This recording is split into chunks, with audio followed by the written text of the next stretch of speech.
Salt, Shalom, Shine and Light Teenagers, dimanapun kalian berada. How are you today? Wah, luar biasa, puji Tuhan, amazing. Oke, kita mau memulai ibadah kita hari ini. Yuk kita mau sama-sama bersatu hati di dalam doa. Kita mau datang di hadirat Tuhan. Tuhan Yesus, terima kasih Tuhan, kami bersyukur untuk hari ini, kami bersyukur untuk setiap kesempatan dan waktu yang Tuhan Yesus masih berikan. Tuhan Yesus, pada kesempatan kali ini kami mau bersama-sama beribadah, menaikkan pujian kami, menaikkan penyembahan kami, dan kami ingin mendengarkan kebenaran firman Tuhan. Kami percaya Tuhan, kami akan mendapat sesuatu hal yang baru, kami akan mendapatkan sesuatu pewahyuan yang baru lewat ibadah kami hari ini. Biar Tuhan Yesus, Engkau yang menyertai ibadah kami dari awal, pertengahan sampai akhir. Kami percaya Tuhan, sesuatu yang dahsyat Tuhan Yesus sudah sediakan bagi setiap kami. Di dalam nama Tuhan Yesus kami siap untuk memulai ibadah kami. Bersama-sama kita katakan amin. Yuk kita mau naikkan pujian untuk Tuhan. Meskipun kita di rumah, saya mau mengajak setiap kita tetap memiliki semangat dan sukacita yang sama. Yang mau menari, freestyle, apapun, bertepuk tangan bebas. Yang penting kita memberikan yang terbaik untuk Tuhan. Yuk, bareng-bareng kita mau naikkan pujian ini. Kita mau naikkan rasa syukur kita di hadapan Tuhan. Karena hidup kita telah dilepaskan, hidup kita telah dibebaskan.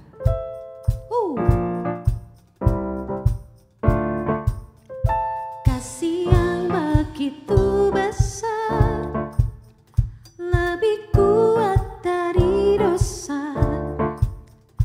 Kasih yang menemukanku, selamatkan dan pulihkanku. Ku naikkan syukurku, ku tak akan berhenti memuji, meninggikan namamu selalu, menari, memuliakanmu. Dibebaskan, dibangkitkan, hidup yang kau beri, dan kini hanya untukmu. Yeay. Sudah sepatutnya kita bersyukur karena kita memperoleh kasih-Nya Tuhan yang luar biasa, yang menyelamatkan setiap kita, yang memerdekakan setiap kita.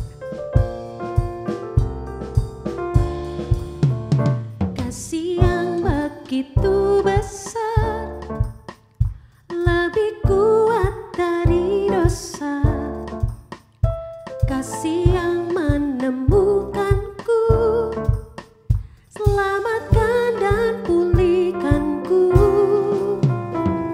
Ku naikkan syukurku, ku tak akan berhenti memuji, meninggikan namamu selalu, menari, memuliakanmu.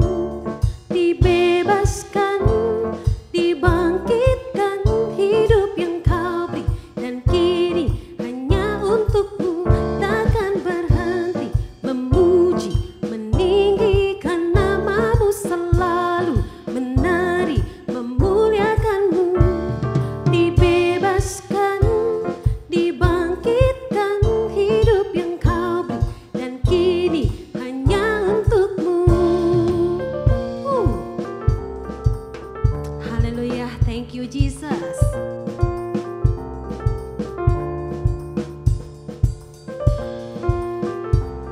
Yuk kita mau angkat tangan kita di hadapan Tuhan sebagai rasa syukur kita di hadapan Dia. Ku naikkan syukurku,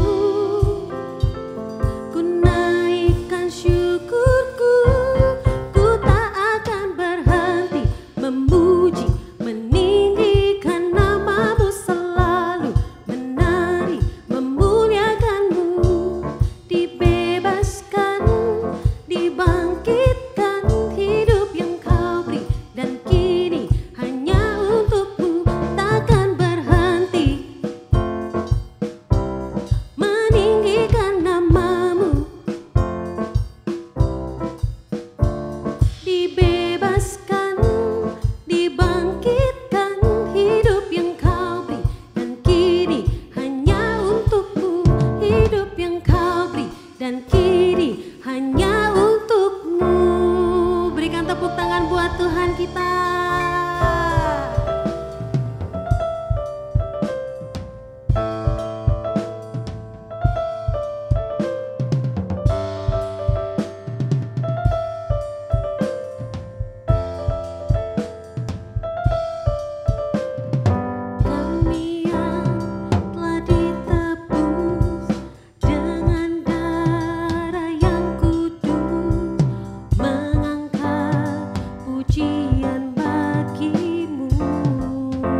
kita naikkan pujian ini.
Setiap kami Tuhan, kami bersyukur untuk segala kasih setia dan penyertaan-Mu sepanjang hidup kami.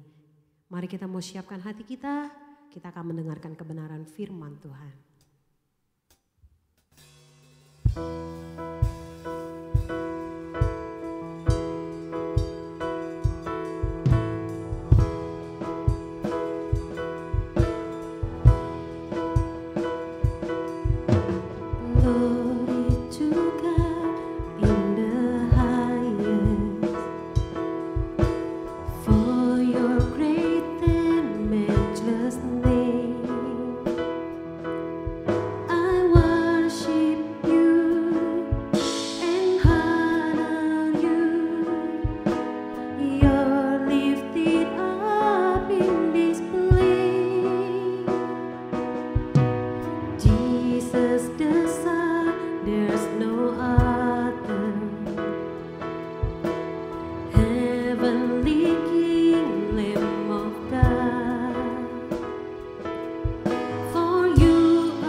Mari kita bersatu hati dalam doa.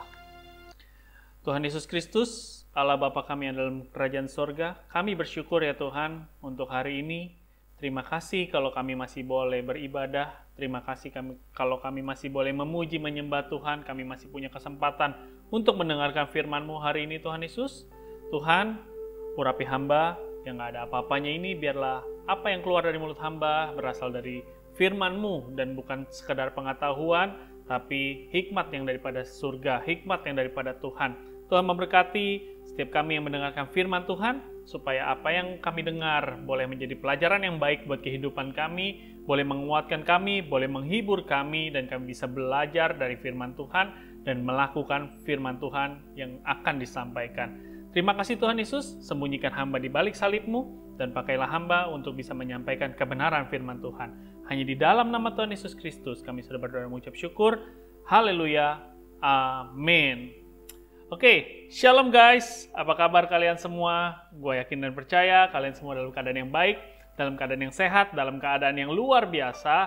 Dan hari ini kita masih melanjutkan tema kita, tema besar kita tentang kembalinya si penjajah. Nah, luar biasa. Dalam 3 minggu terakhir, saya sudah memperhatikan khotbah yang kita dengarkan bersama-sama. Dari minggu pertama, Bapak Gembala sudah menyampaikan tentang pelanggaran hukum Allah. Sin is lawlessness. Oh, keren sekali. Dan kita udah belajar bagaimana kita juga berhenti melakukan dosa dari Brother Marshall Blessing yang sudah menyampaikan firman Tuhan yang luar biasa. Kita harus mengakui dosa kita di hadapan Tuhan. Kita meminta pengampunan dari Tuhan. Dan juga kita melakukan firman Tuhan. Dan minggu kemarin, Pastor Marsha Manopo udah menyampaikan firman Tuhan juga yang luar biasa 3B. Bagaimana kita break up dari dosa, bagaimana kita break out dari dosa, dan bagaimana kita breakthrough bersama dengan Tuhan. Hari ini, tema yang akan saya bawakan adalah tentang beware, alert. Itu firman Tuhan yang akan saya sampaikan kepada kita-kita semua di sini. Dan gue berharap, kita semua bisa belajar firman Tuhan dengan baik. Kita bisa mengerti firman Tuhan dengan baik. Oke, sebagai ayat pembuka, gue akan membacakan satu firman Tuhan dari Yohanes 14 ayat yang ke-6. Kalau kalian bawa Alkitab, yuk dibuka Alkitabnya. Kalau ada di handphone, yuk dibuka gadgetnya. Kita buka untuk membaca firman Tuhan, bukan untuk melihat notification atau melihat sosial media. Oke, kita belajar sama-sama ya. Oke, Yohanes 14 ayat 6. Kata Yesus kepadanya, "Akulah jalan dan kebenaran dan hidup. Tidak ada seorang pun yang datang kepada Bapa kalau tidak melalui aku." Kita, kalau sudah ada di sini, kalau kalian sudah menyaksikan tayangan ini, sudah mengikuti ibadah ini, berarti kalian sudah adalah believers. Orang-orang yang percaya kalau Tuhan Yesus adalah jalan dan kebenaran dan hidup. Dan artinya kita semua sudah selamat. Sudah merdeka dari dosa dan kita sudah punya kunci kerajaan sorga. Nah, tapi beware, hari ini kita harus berhati-hati, tetap berhati-hati. Karena kita, memang sih keselamatan nggak bisa hilang. Seperti dikatakan di dalam Roma 10 ayat 9 sampai ke 10. Sebab, jika kamu mengaku dengan mulutmu bahwa Yesus adalah Tuhan dan percaya dalam hatimu bahwa Allah telah membangkitkan Dia dari antara orang mati, maka kamu akan diselamatkan. Karena dengan hati orang percaya dan dibenarkan, dan dengan mulut orang mengaku dan diselamatkan. Gue yakin dan percaya kita semua di sini sudah mengakui Tuhan Yesus sebagai Tuhan dan Juru Selamat. Sudah percaya dari hati kita, dari mulut kita, kita sudah declare kalau Tuhan Yesus adalah Tuhan dan Juru Selamat satu-satunya. Tapi, apakah itu kunci kerajaan sorga? Dan kita udah yakin, gue udah percaya sama Tuhan Yesus, dan gue yakin gue masuk surga karena Tuhan Yesus sudah menyelamatkan gue. Tuhan Yesus sudah mengaruniakan anaknya yang tunggal, yaitu Tuhan Yesus. Ya. Tuhan Yesus sudah mengaruniakan, merelakan nyawanya buat kita semua. Dan berarti kita sudah selamat. Ya, betul, kita sudah selamat, betul. Tapi kita harus juga hati-hati, tetap berhati-hati. Kenapa? Karena di dalam Matius 5 ayat 20, Matius 5 ayat 20, kita akan baca sama-sama. Maka aku berkata kepadamu, jika hidup keagamaanmu tidak lebih benar daripada hidup keagamaan ahli-ahli Taurat dan orang-orang Farisi, sesungguhnya kamu tidak akan masuk ke dalam kerajaan sorga. Nah, ayat ini waktu gue mempersiapkan firman Tuhan hari ini, gue kaget. Gue berpikir tadinya, yes, gue udah percaya Tuhan, gue udah mengakui Yesus sebagai Tuhan dan Juru Selamat satu-satunya, udah pasti gue selamat. Dan di ayat ini seperti menampar dengan keras. Ini kan ayat ada di bawah, beberapa ayat di bawah ayat yang jadi tema kita sebagai salt. Kalau di versi bahasa Inggrisnya itu perikopnya Matius 5 ayat 16, ayat 13 sampai 16, kamu adalah garam dan terang dunia, itu adalah salt and light. Sedangkan kita adalah salt, yaitu shine and light teenagers. Dan berarti itu adalah jati diri kita, value yang ada di dalam kita. Tapi beberapa ayat di bawahnya mengagetkan gue sih. Dan mungkin kalian juga mungkin baru atau baru nyadar, dan gak apa-apa, sama-sama gue juga baru nyadar. Tapi dibilang gini, jika hidup keagamaanmu tidak lebih benar daripada hidup keagamaan ahli-ahli Taurat dan orang-orang Farisi, sesungguhnya kamu tidak akan masuk ke dalam kerajaan sorga. Wow, berarti kita belum tentu masuk kerajaan sorga kok. Atau berarti kita belum tentu selamat. Tenang dulu, tenang. Tuhan Yesus mau kita ini jadi anak-anak Tuhan yang sempurna. Oleh karena itu, firman judulnya adalah Beware. Kita harus berhati-hati, kita harus berjaga-jaga. Karena apa? Oke lah, kita di zaman sekarang udah bukan di perjanjian lama. Yang harus hidup menurut hukum Taurat yang benar-benar dari A sampai Z tuh nggak boleh ada cacat, nggak boleh ada celah. Dan kalian tahu bagaimana si ahli Taurat itu hidup? Mereka benar-benar menjaga, mengikuti setiap titik koma yang ada di dalam hukum Taurat. Mereka justru sampai saking mereka hafal, sampai saking mereka melakukan dengan sempurna, mereka jadi ahli Taurat dan Farisi. Dan artinya mereka dengan semangat itu, mereka menjagain nih, menghakimi orang-orang yang tidak melakukan. Sampai akhirnya jadi salah. Karena apa? Karena mereka terlalu, segala sesuatu yang berlebihan kan nggak baik. Nah, mereka juga terlalu mengagung-agungkan si hukum Tauratnya itu. Sampai hilang yang namanya kasih. Sedangkan di zaman perjanjian baru, Tuhan Yesus sudah mengaruniakan anak kita, sudah selamat, kita sudah dapat kasih karunia yang dari Tuhan.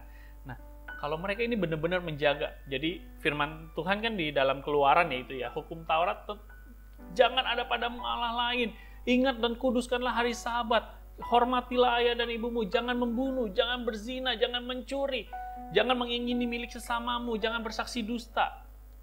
Apalagi banyak dari 10 hukum Taurat itu baru 10 yang dikirimkan Tuhan kepada Musa. Tapi ada lagi hukum Taurat yang dicatat oleh Musa pada saat dia bertemu dengan Tuhan face to face di Gunung Sinai waktu dia menerima firman Tuhan itu, menerima hukum Taurat itu banyak sekali dan kita sudah bisa temukan di dalam Alkitab. Di dalam 5 kitab Taurat itu kan, Kejadian, Keluaran, Imamat, Bilangan, Ulangan itu ada semua di situ dengan lengkap. Dan itu peraturan semua bagaimana orang di zaman perjanjian lama harus hidup. Nah, yang menarik, orang Farisi hidup dengan sangat taat. Orang Farisi hidup dengan luar biasa, tidak ada satu titik koma pun yang dilanggar sama dia. Terus bagaimana dengan kita? Katanya kita udah dapat kasih karunia. Tuhan Yesus sudah mati di kayu salib untuk menebus kita semua. Nah, yang menarik adalah di Matius 5 ayat yang ke-17 sampai 48. Saya nggak akan bacain satu persatu, tapi saya akan bacakan poin-poinnya. Matius 5 ayat yang ke-17. Ini satu ayat setelah Matius 5 ayat 16 yang adalah ayat favorit kita. Demikianlah hendaknya terangmu bercahaya di depan orang supaya mereka melihat perbuatanmu yang baik dan memuliakan Bapamu yang di sorga. Nah, perbuatan baiknya seperti apa? Nah, inilah kita akan belajar bagaimana kita bisa berbuat baik dan orang bisa memuliakan Bapa kita yang di sorga lewat kehidupan setiap kita. Matius 5 ayat 17 berkata, janganlah kamu menyangka bahwa aku datang untuk meniadakan hukum Taurat atau kita para nabi. Ini kata Tuhan Yesus kepada murid-muridnya. Aku datang bukan untuk meniadakannya, melainkan untuk menggenapinya. Karena aku berkata kepadamu, sesungguhnya selama belum lenyap langit dan bumi ini, satu iota atau satu titik pun tidak akan ditiadakan dari hukum Taurat, sebelum semuanya terjadi. Karena itu, siapa yang meniadakan salah satu perintah hukum Taurat, sekalian yang paling kecil, dan mengajarkan demikian kepada orang lain, ia akan menduduki tempat yang paling rendah di dalam kerajaan sorga. Tetapi siapa yang melakukannya dan mengajarkan segala perintah-perintah hukum Taurat, ia akan menduduki tempat yang tinggi dalam kerajaan sorga. Jadi selain hukum Taurat itu tidak boleh ditiadakan, tidak boleh dilanggar, kalau kita mengajarkan, oh santai aja, kita bebas, itu katanya nanti di dalam kerajaan sorga kita ditaruh tempat yang paling rendah. Tapi kita yang mengajarkan, kita yang memberitakan firman Tuhan, yang menceritakan kebaikan Tuhan, yang memberitakan kebaikan-kebaikan Tuhan, kita akan mendapat tempat yang terhormat di dalam kerajaan Allah. Dan hari ini, gue akan belajar sama-sama dengan kita semua, bagaimana the next level of the law, the next level dari hukum Taurat. Ya, kita akan buka sama-sama di dalam Matius 5, masih dari Matius 5, ayat yang mulai dari 20 tadi ya. Maka aku berkata kepadamu, jika kehidupan keagamanmu tidak lebih benar daripada hidup keagamaan ahli-ahli Taurat dan orang-orang Farisi, sesungguhnya kamu tidak akan masuk ke dalam kerajaan sorga. Nah, kita harus lebih benar bahkan dari orang-orang Farisi. Di ayat 21 dibilang, kamu telah mendengar yang difirmankan oleh nenek moyang, jangan membunuh. Siapa yang membunuh harus dihukum. Nah, the next levelnya adalah ada di ayat 22. Kita buka ayat 22. Tetapi, aku berkata kepadamu, setiap orang yang marah terhadap saudaranya harus dihukum. Harus dihukum. Siapa yang berkata kepada saudaranya kafir, harus dihadapkan ke mahkamah agama, dan siapa yang berkata jahil, harus diserahkan ke dalam neraka yang menyala-nyala. Jadi kita ngomong kafir atau jahil aja, itu kita masuk neraka. The next levelnya nih. Dan juga nih, pada saat ayat 23, sebab itu, jika engkau mempersembahkan persembahanmu di atas mezbah dan engkau teringat akan sesuatu yang ada di dalam hati saudaramu terhadap engkau, tinggalkanlah persembahanmu di depan mezbah itu dan pergilah berdamai dahulu dengan saudaramu. Lalu kembali untuk mempersembahkan persembahan itu. Kalian tahu, Tuhan Yesus itu Allah, Tuhan Allah, itu sangat senang yang namanya dengan penyembahan, dengan persembahan. Dan persembahan tuh ada yang berkenan, ada yang nggak berkenan. Kalau kalian ingat cerita Kain dan Habil, kenapa Kain sampai membunuh Habil? Karena persembahannya Habil diterima oleh Allah. Sedangkan persembahannya Kain tidak diterima, tidak diindahkannya. Oleh karena itu, persembahan juga harus ada yang benar dan ada yang tidak benar. Kita mau belajar untuk memberikan persembahan yang benar. Pada saat kita memberikan persembahan, tadi dibilang di ayat 24, tinggalkan persembahan kita. Padahal persembahan itu Tuhan senang dengan penyembahan kita, dengan persembahan kita, dengan korban yang kita bawa. Baik itu persembahan apa? Waktu, materi yang kita bawakan kepada Tuhan. Tuhan sangat senang. Tapi Tuhan lebih senang kalau kita mempersembahkannya dengan hati, dengan keadaan hati kita itu tidak ada marah, tidak ada dendam, tidak ada benci. Di dalam 1 Yohanes 3 ayat yang ke-15 dikatakan, setiap orang yang membenci saudaranya adalah seorang pembunuh manusia.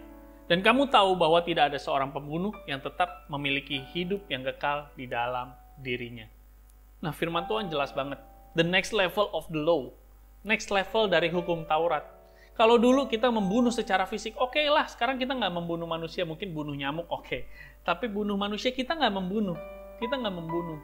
Kita secara tidak langsung membunuh, oh tusuk sampai dia mati, kita di penjara. Tapi the next level of the law, kita membenci saja, kita sudah membunuh. Dan dibilang, tidak ada seorang pembunuh yang tetap memiliki kehidupan yang kekal. di dalam dirinya. Jadi hari ini kita harus berjaga-jaga. Jagalah hati kita, jangan sampai kita punya kebencian. Kalau ada yang bikin kita sakit hati, ada yang bikin kita marah, ada yang bikin kita kesel, ungkapkan, minta penyelesaian, rekonsiliasi dengan dia. Kalau kita tahu teman kita kesel sama kita, marah sama kita, benci sama kita, dan kita juga, biarin aja, dia ini yang benci. Biarin aja. Sebisa mungkin kalau itu bergantung padamu, kata firman Tuhan. Kita yang memulai duluan. Kita yang mulai rekonsiliasi duluan. Jangan sampai kita yang menanggung dosanya. Kalian tahu juga, saya pernah bahas juga ini dengan teman-teman di SALT. Kalau kita punya dendam, kita dendam nih, kita tidak mengampuni, itu yang rugi kita sendiri. Itu ibarat kita minum racun, kita yang minum racun, tapi kita berharap dia yang mati. Nggak mungkin. Yang minum racun pasti dia yang mati, benar kan? Jadi, sebisa mungkin jangan ada dendam di dalam hati kita. Dan yang paling penting adalah saat kita memberikan pengampunan, saat kita mengampuni orang lain, yang membenci kita sekalipun, yang kita benci sekalipun kita ampuni, itu adalah bukan hadiah, bukan hadiah yang kita berikan kepada orang yang kita benci atau yang kita ampunin. Tapi saat kita mengampuni orang lain, itu adalah hadiah terindah, korban terindah, persembahan yang terindah yang kita bawa pada hadapan Tuhan. Oleh karena itu, hari ini kita belajar the next level of the law. Hukum Taurat yang berikutnya adalah the next level di perjanjian baru. Bukan membunuh secara fisik. Tapi kalau kita membenci aja kita udah membunuh. Bahkan kata-kata kita nih, kalau kita menyakiti hati orang, itu bisa jadi kita sudah membunuh. Membunuh masa depan dia, membunuh kehidupan dia, membunuh hati dia. Oleh karena itu kita harus jaga-jaga. Beware, harus jaga-jaga. Jangan sampai kita tidak menjadi terang dan garam seperti visi kita. Dan yang kedua, firman Tuhan di hukum Taurat ada dikatakan jangan berzina. Nah, kita buka di ayatnya tadi Matius 5. Ayat yang ke-27 sampai 28. Ayat 27 bilang, kamu telah mendengar firman, jangan berzina. Tetapi ayat 28, aku berkata kepadamu, setiap orang yang memandang perempuan serta menginginkannya sudah berzina dengan dia di dalam hatinya. Wow. Hati-hati yang cowok-cowok nih, terutama. Yang cewek nanti tunggu, sabar, ada waktunya. Buat yang cowok-cowok hati-hati. Saat kita, oke lah kita tidak melakukan seks di luar nikah, atau kita tidak pergi ke prostitusi atau tempat-tempat dugem yang sampai kita melakukan hubungan seks dengan lawan jenis, dengan wanita atau wanita malam atau whatever. Tapi firman Tuhan bilang jangan berzina. Itu di perjanjian lama. Di perjanjian baru, saat kita melihat wanita dan kita mengingininya, kayak gimana sih mengingini?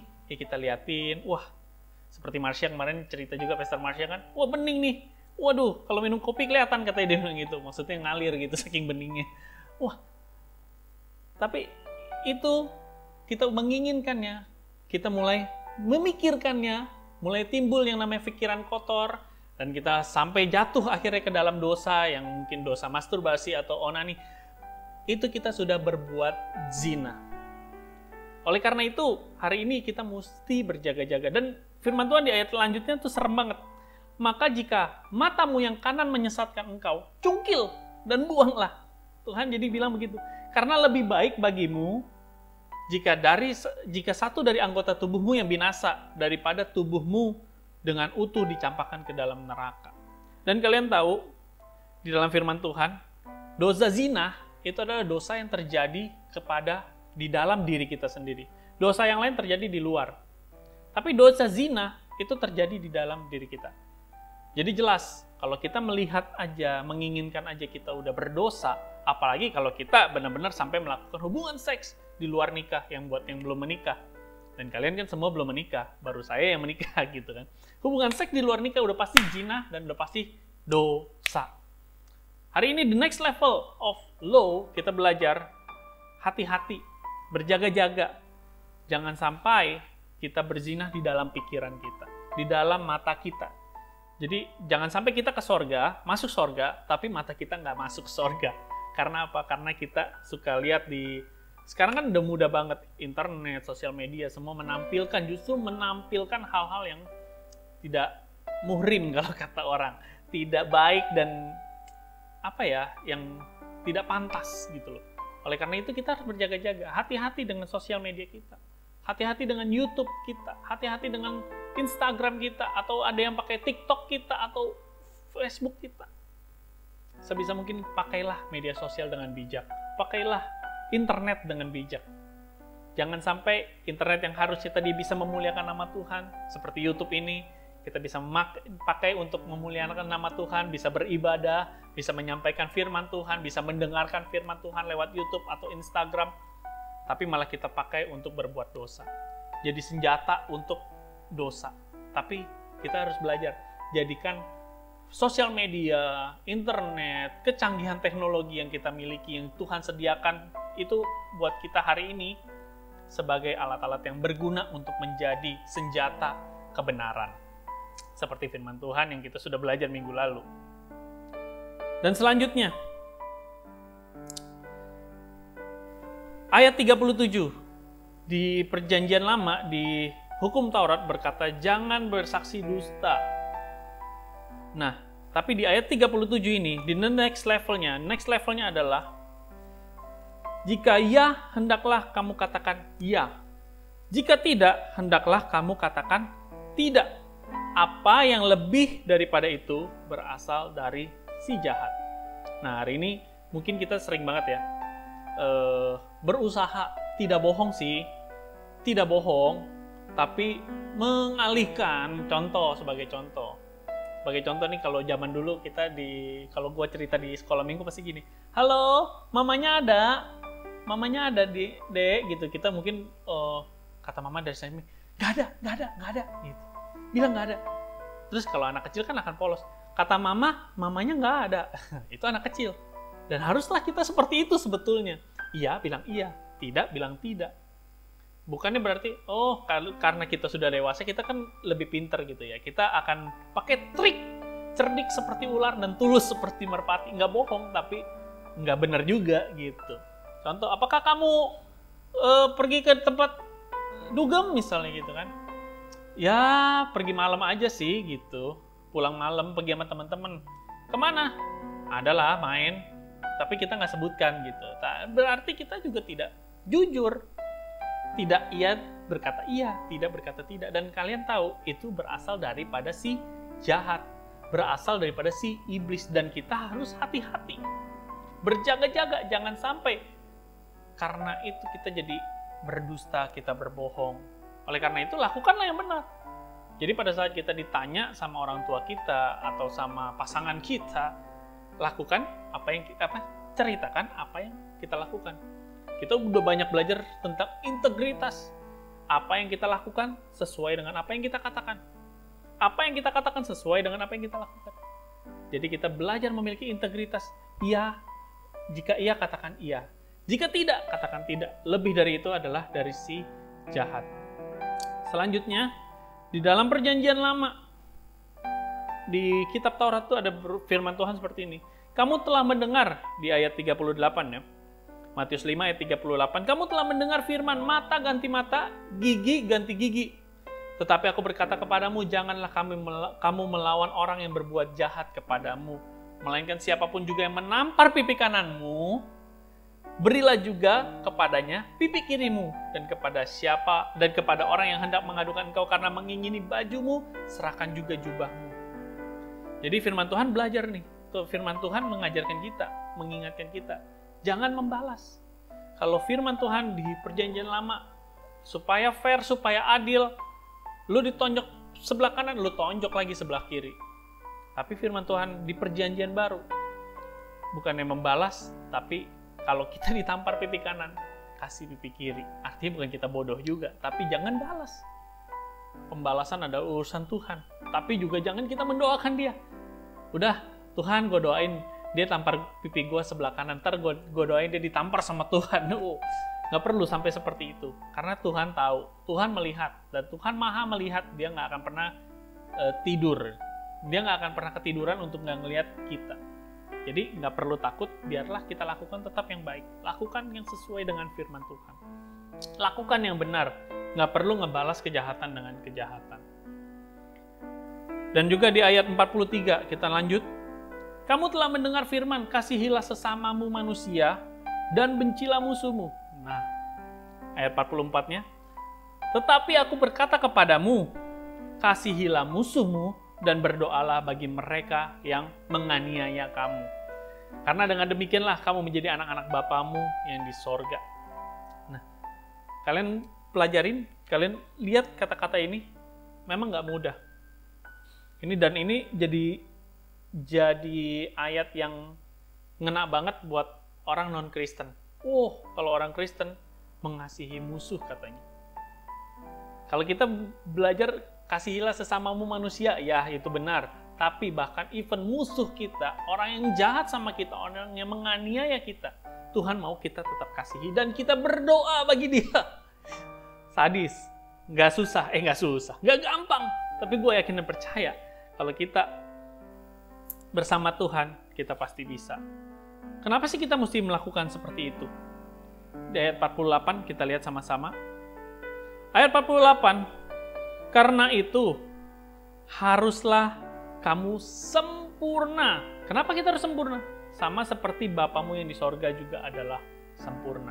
Kenapa Tuhan mengajarkan firman Tuhan hari ini? The next level of the law. The level berikutnya dari hukum Taurat. Karena Tuhan mau kita sebagai anak-anak yang sudah menerima keselamatan, yang sudah dibebaskan dari dosa, kita sempurna. Perfect. Dan sempurna itu nggak ada cacat. Tidak ada satu cacat pun. Dan gue yakin dan percaya di sini, kita sebagai anak-anak terang, the shine and light teenagers, kita bisa jadi sempurna bersama dengan Tuhan.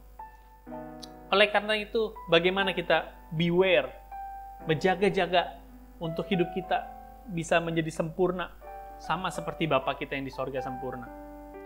Gue akan gunakan akronim BEWARE.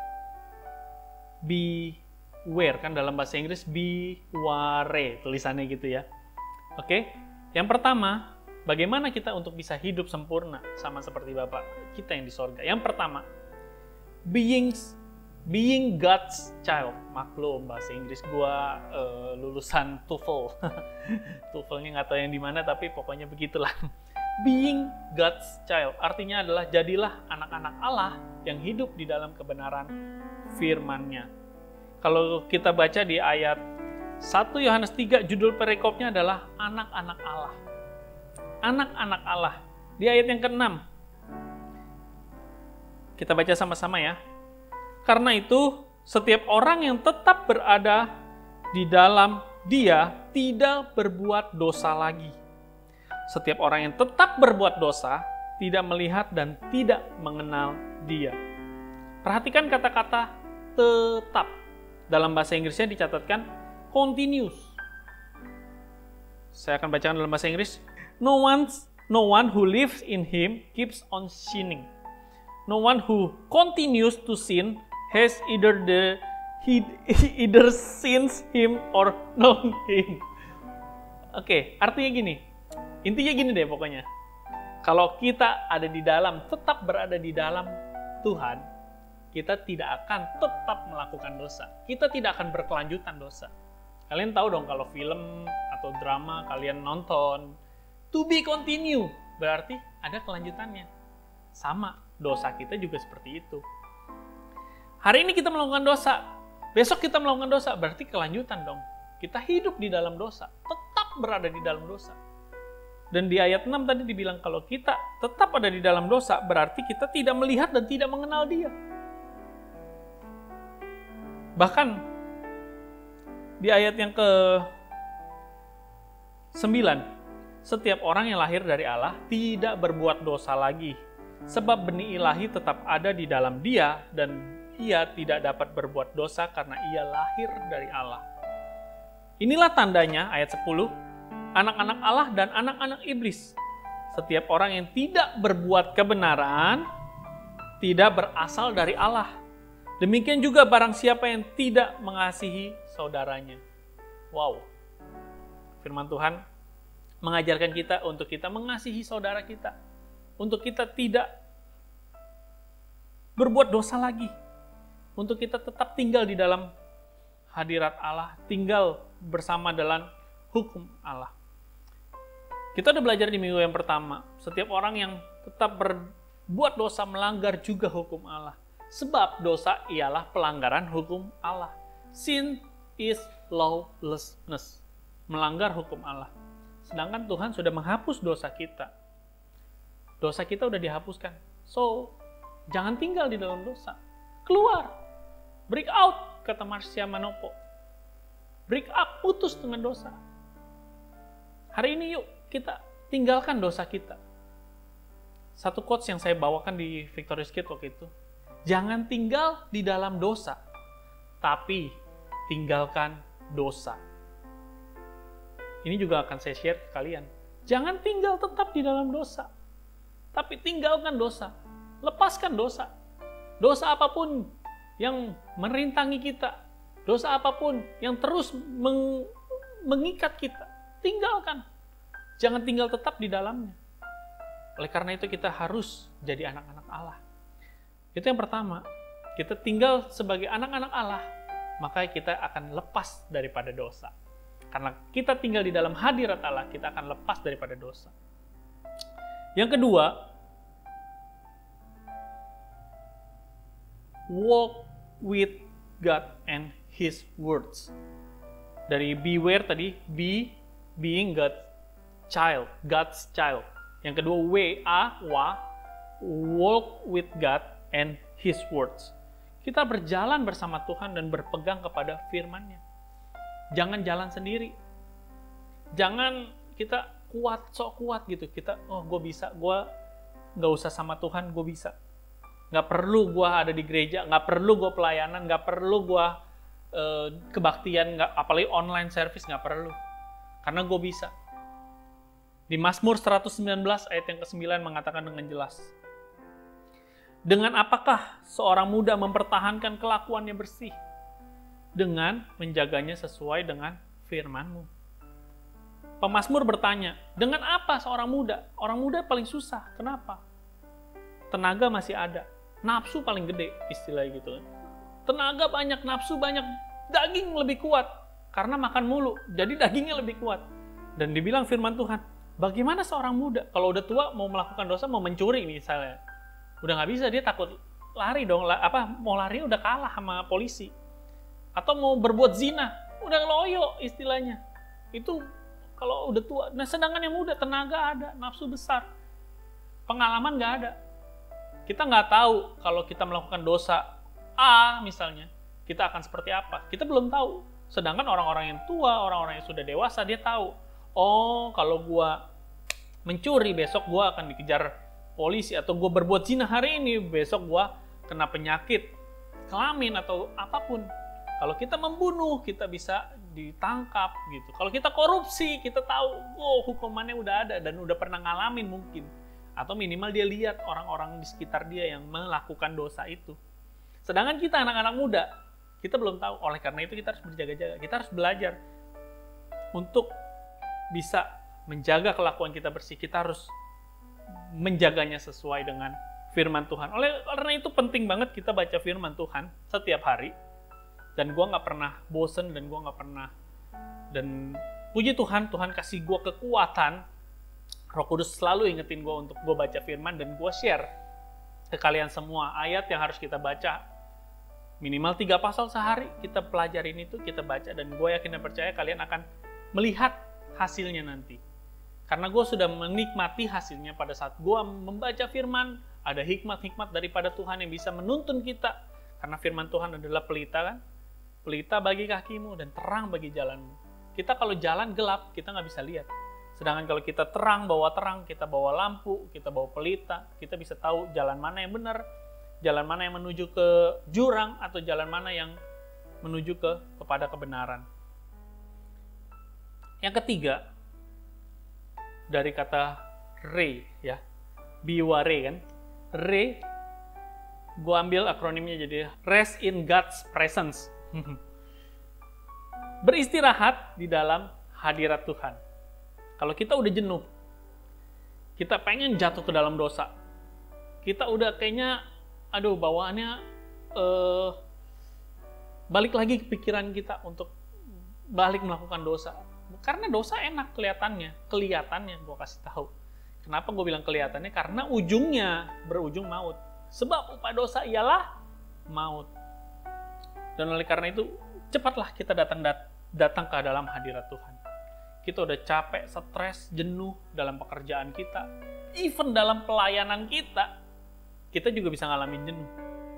Dan bukan menutup kemungkinan, kalau di dalam pelayanan kita nggak jenuh, kita nggak bosen. Karena pelayanan yang kita temui juga manusia, juga orang yang sama, orang-orang yang mungkin berdosa, orang-orang yang mungkin belum sempurna. Oleh karena itu kita harus datang kepada Tuhan, bukan cuman kepada gereja atau pelayanan. Datang kepada Tuhan. Datanglah kepada Tuhan, masuk ke dalam hadirat Tuhan.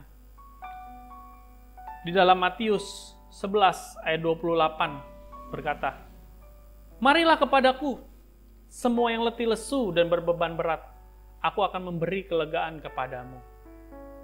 Firman Tuhan memberikan ajakan kepada kita. Kalau kalian lesu, letih, lelah, 3L, bukan minum Vatigon Spirit, tapi datanglah kepada Tuhan. Tuhan akan memberikan kelegaan kepadamu. Dalam bahasa Inggrisnya, dalam kitab versi The Message mengatakan, siap-siap bahasa Inggris. Yang tidur coba mulai bangun. Gue akan belajar bahasa Inggris, baca sama-sama. Kita baca sama-sama versi The Message, Matius 11 ayat 28 sampai 30. Jadi Matius 11 verse 28 till 30. Kata-katanya seperti ini. Are you tired? Worn out? Burn out on religion? Come to me. Get away with me, and you will recover your life. I'll show you how to take a real rest. Walk with me and work with me. Watch how I do it. Learn the unforced rhythm of grace. I won't lay anything heavy or ill fitting on you. Keep company with me and you'll learn to live freely and lightly. Wow, waktu gue baca ayat ini, kayaknya tenang banget, kayaknya lega banget. Kenapa nggak ngerti ya? Oke, gue akan coba terjemahin pelan-pelan. Mudah-mudahan kalian bisa paham dengan ini. Apakah kamu capek, lelah, letih, lesu, lusuh gitu? Bahkan burnout, maksudnya, jenuh sama agama, sama keagamaan. Tuhan cuma bilang, datang padaku. Pergi dengan saya, dan kamu akan melihat saya memulihkan. Aku akan memulihkan hidupmu, kata Tuhan. Aku akan menunjukkan kepadamu cara beristirahat yang sebenarnya, yang sesungguhnya. Berjalanlah bersama saya, dan bekerjalah bersama aku, kata Tuhan. Perhatikan bagaimana aku melakukannya. Pelajari ritme kasih karunia yang tidak dipaksakan. Saya tidak akan meletakkan sesuatu yang berat atau yang tidak pas pada kamu. Tidak sesuai kepada kamu. Bertemanlah, tetaplah berteman dengan aku, berelasi dengan aku, berhubungan dengan aku, jaga keintiman dengan aku, dan kamu akan belajar untuk hidup bebas dan ringan, lepas, lega, merdeka. Merdeka! Wow, firman Tuhan luar biasa. Dan gue yakin dan percaya saat kita beristirahat dalam hadirat Tuhan, Tuhan akan memberikan kekuatan yang baru. Tuhan akan memberikan semangat yang baru untuk kita bisa hidup di dalam kebenaran firman Tuhan. Kita ditargetkan sempurna. Kadang kita jenuh, aduh Tuhan, apa iya gue harus sempurna? Kenapa sih jadi orang Kristen kok susah banget? Jadi orang Kristen kok banyak aturan? Kayaknya dikekang gitu loh. Nggak boleh ini, nggak boleh itu, nggak boleh zina, nggak boleh bunuh, nggak boleh ngerokok, nggak boleh minum, nggak boleh... Bahkan gue nggak boleh ngopi. Maksudnya nggak boleh ngopi, bukannya nggak boleh. Di dalam 1 Korintus kan dibilang sama Paulus, segala sesuatu diperbolehkan. Tetapi apakah itu berguna atau tidak? Dan yang paling penting, segala sesuatu diperbolehkan bagiku, kata Paulus. Tetapi aku tidak mau dikuasainya. Wow. Kopi mungkin berguna buat gue. Tapi gue gak mau dikuasain sama kopi. Gue belajar. Udah ini masuk minggu ke-4, hampir 1 bulan. Untuk tidak lagi dikuasai oleh kopi. Gue bersyukur. Kalau dulu, gue kesaksian lagi pada saat gue terikat dengan kopi. Dikuasai oleh kopi. Contoh ya, ini sebagai salah satu contoh. Bukan kopi dosa sekali lagi. Kopi tidak dosa. Tapi kalau gua sudah dikuasai kecanduan sama yang namanya kopi. Dan segala sesuatu yang mengikat itu jadi dosa. Segala sesuatu yang menguasai kita lebih daripada Tuhan atau firman Tuhan. Itu jadi berhala. Itu jadi dosa buat kita. So hari ini gue belajar untuk lepaskan semua dosa kita. Kenapa Tuhan kasih kita peraturan yang begitu banyak? Bahkan lebih susah daripada perjanjian lama. Karena Tuhan tahu dosa itu berbahaya. Dosa itu bikin kita ke neraka. Dan itulah yang Tuhan gak mau. Dan gue juga gak mau lu orang masuk neraka. Gue juga gak mau gue masuk neraka, men. Semua gak ada yang mau masuk neraka. Dan Tuhan tahu upah dosa ialah maut. So hari ini kita berjaga-jaga, jangan sampai kita jadi orang yang masuk daftar ke neraka. Dan Tuhan tahu banget dosa itu berbahaya. Oleh karena itu kita harus terus berjaga-jaga, jangan merasa gue udah aman. Gue udah percaya Tuhan Yesus sebagai Tuhan dan Juru Selamat. Dan gue yakin nama gue tercatat di dalam buku kehidupan sorga. Karena apa? Gue melayani Tuhan kok. Walaupun gue masih ngerokok. Gue melayani Tuhan kok. Walaupun gue masih suka masturbasi. Gue melayani Tuhan kok. Walaupun gue masih suka ngentit atau korupsi.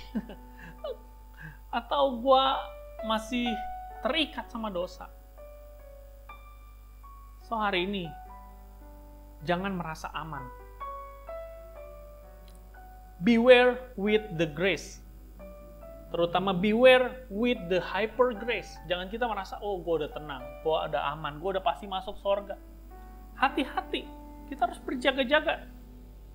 Dosa dikit gak apa-apa, Tuhan pasti ampunin, gak usah sempurna-sempurna amat jadi orang.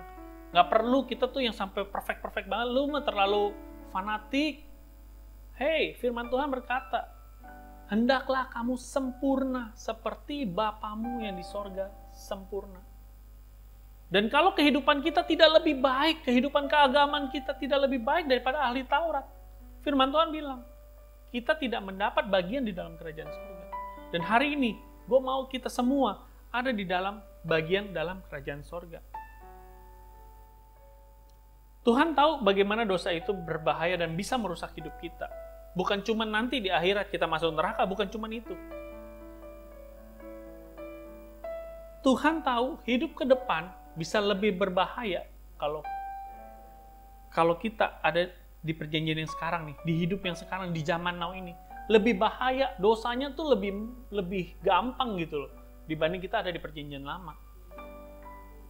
Karena dunia ke depan nggak akan lebih baik. Itu firman Tuhan yang katakan. Dunia akan semakin jahat. Oleh karena itu kita harus berjaga-jaga. Dan Tuhan sudah menyiapkan masa depan kita yang penuh harapan, yang indah. Rancanganku melebihi rancanganmu. Karena Tuhan mempersiapkan yang terbaik buat kita. Tapi kalau kita hidup di dalam dosa, akhirnya apa?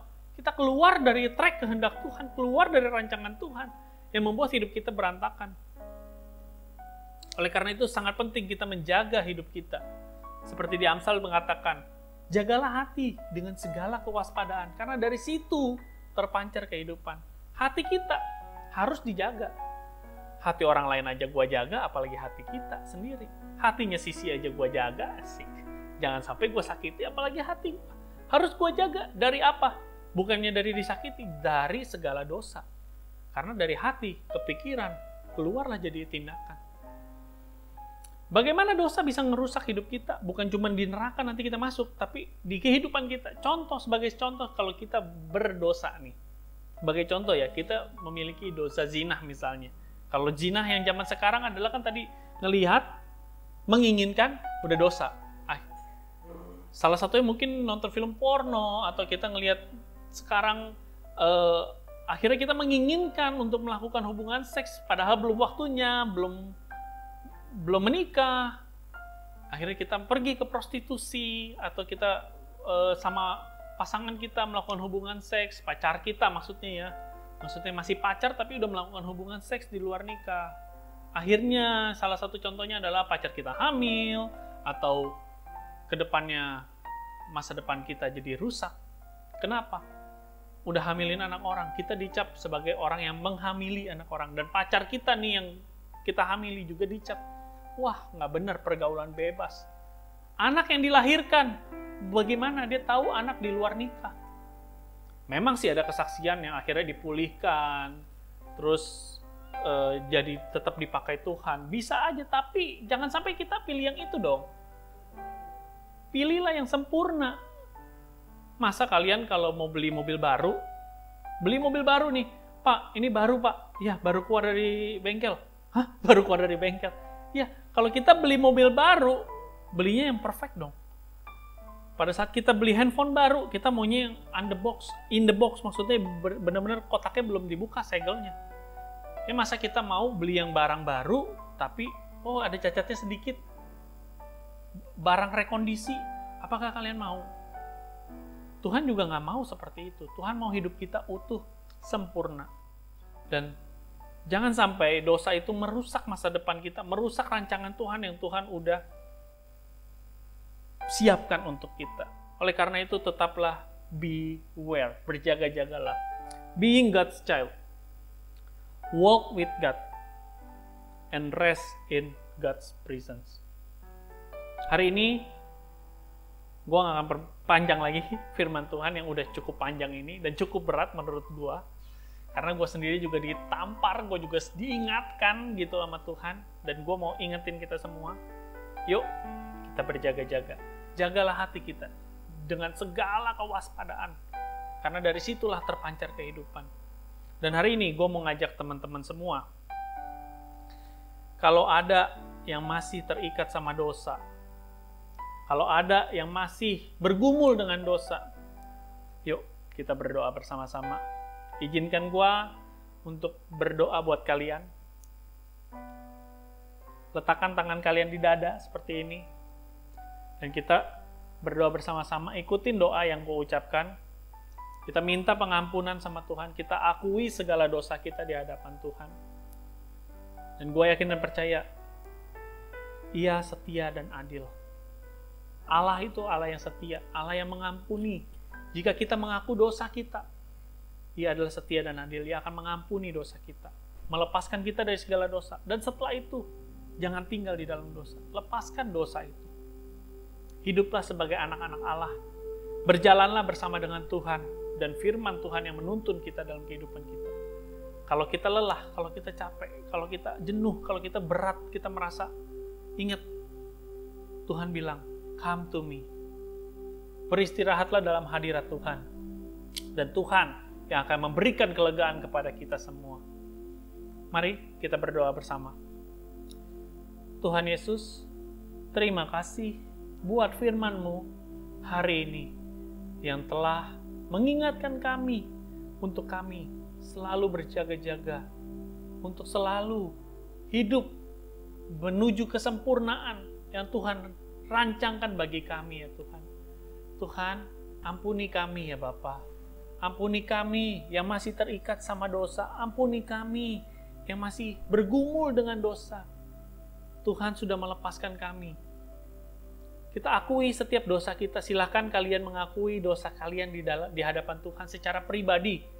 Karena ini online, gak ada yang bisa dengar apa yang kalian ucapkan. Silahkan kalian ucapkan. Akui itu di hadapan Tuhan. Minta ampun sama Tuhan. dan katakan, Tuhan, aku mau lepas dari dosa. Aku nggak mau lagi tinggal di dalam dosa. Aku nggak mau lagi tetap melakukan dosa. Aku tidak mau lagi berkontinu melanjutkan dosa-dosaku. Aku mau lepas dari segala dosaku. Di dalam nama Tuhan Yesus, Tuhan yang akan memberikan kekuatan kepada kita untuk lepas dari segala dosa-dosa yang mengikat dan merintangi hidup kita. Terima kasih Tuhan buat setiap pengampunan-Mu, buat anak-anak-Mu di tempat ini. Dimanapun mereka berada, kami yakin dan percaya Tuhan sudah memberikan kelegaan. Tuhan sudah memberikan kelepasan. Dan biarlah kami tetap berjaga-jaga, kami tetap beware sama dosa, beware sama hati kita, beware sama hidup kita. Dan biarlah hidup kami Tuhan semua boleh memuliakan nama Tuhan, menjadi terang, menjadi garam. Seperti dalam firman-Mu Tuhan, seperti visi kami juga Tuhan. Biarlah kebaikan kami boleh diketahui semua orang. Dan mereka memuliakan Bapa kami yang di sorga. Terima kasih Tuhan Yesus buat firman-Mu. Terima kasih. Dan biarlah Tuhan firman ini gak cuma kami dengar, tapi kami boleh lakukan. Dan kami jadi pelaku-pelaku firman-Mu ya Bapak. Terima kasih Bapak. Terima kasih buat ibadah juga hari ini Bapak. Terima kasih buat setiap teman-teman yang sudah melayani. Terima kasih buat setiap jemaat-Mu yang sudah mengikuti ibadah ini dari awal sampai akhirnya. Tuhan yang memberkati. Biarlah apapun yang mereka pelajari hari ini, bukan cuma kami dengar, tapi boleh kami lakukan dalam kehidupan kami, dan kami boleh menjadi terang, menjadi garam, memuliakan Bapa kami yang di sorga. Tuhan memberkati di dalam sekolah kami, Tuhan memberkati dalam kuliah kami, Tuhan memberkati pekerjaan, usaha yang Tuhan percayakan semuanya Tuhan memberkati. Tuhan juga memberkati orang tua kami. Kalau ada orang tua kami yang belum percaya kepada Tuhan juga, Tuhan yang menolong, membukakan hatinya, menyentuh hatinya, supaya mereka bisa percaya kepada Tuhan sebagai Tuhan Yesus dan Juru Selamat satu-satunya dalam hidup mereka ya Bapa. Terima kasih Tuhan Yesus, terima kasih. Dan saat ini Tuhan Yesus, kami mau menyambut berkat yang Tuhan sudah sediakan bagi kami. Mari kita arahkan hati, pikiran, dan tangan kita ke surga, sumber segala berkat kita. Tuhan memberkati engkau dan melindungi engkau. Tuhan menyinari engkau dengan wajahnya dan berikan engkau kasih karunia. Tuhan menghadapkan wajahnya kepadamu dan berikan engkau damai sejahtera.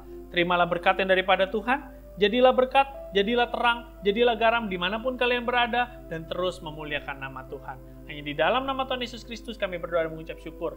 Haleluya. Amin. Ibadah kita telah selesai. Sampai ketemu minggu depan.